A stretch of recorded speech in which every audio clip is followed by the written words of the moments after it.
কক্সবাজারের পূর্ব নাম কি জানেন? পালঙ্কি। পালঙ্কি নামে ইনানি বিচ থেকে একটু সামনেই একটা রেস্টুরেন্ট রয়েছে। বিচ আর মেরিন ড্রাইভের ঠিক পাশেই। রাতের পরিবেশটাও অনেক সুন্দর।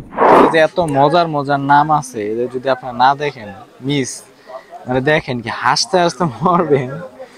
লেখা আছে গুণবতী বেগুন, ঠিক আছে, গুণবতী বেগুন, লতিকা তেলেশমাতি, হ্যাঁ, জটিল প্রেম, খবর আছে, মগজ দোলাই, ঘোড়ার ডিম, যশোর যন্ত্রণা। এগুলার নাম শুনলে আসলে হাসি পায়, খুব মজা লাগছে। ইউনিক নামগুলো দেখতে আসলে ভালো লাগে, মজার সাথে সাথে ভালো লাগলো, খুব সুন্দর। মজার মজার নামের পাশাপাশি একটা দোলনা রয়েছে, সময় থাকলে দোলও খেতে পারবেন।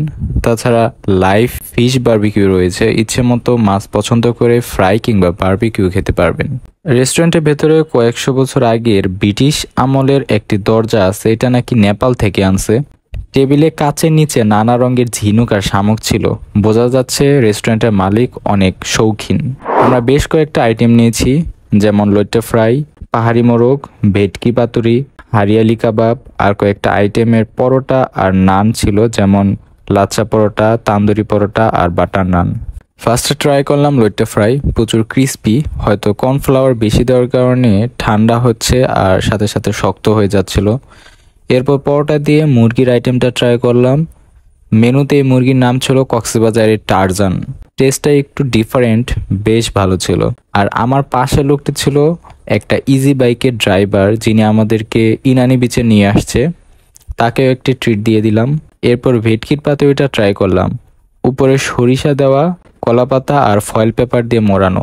আমার কাছে মোটামুটি লেগেছে, বন্ধুকে খাইয়ে দিলাম, তার কাছে ভালো লেগেছে এটা। ট্রাই কর। মজা আছে, মজা আছে। আমার কাছে কেন জানি মনে হচ্ছে প্রত্যেকটা আইটেম মানে তারা একটা ঠান্ডা দিচ্ছে, ঠান্ডা ঠান্ডা। কই ঠান্ডা, গরমই তো, খুব বেশি গরম। খাবারগুলো খুব বেশি গরম ছিল না, তাই টেস্ট কম লাগছিল। এরপর হারিয়ালি কাবাব টেস্ট করলাম। খাবারগুলো অ্যাভারেজ, কিন্তু মুরগির আইটেমটা টেস্টি ছিল বেশি, আর খাবারের প্রাইস একটু বেশি মনে হয়েছে। একসাথে বেশি মানুষ গেলে হয়তো পোষাবে। দেখা হচ্ছে নতুন একটি ভিডিওতে। ফলো আর সাবস্ক্রাইব করে পাশে থাকুন। আল্লাহ হাফেজ।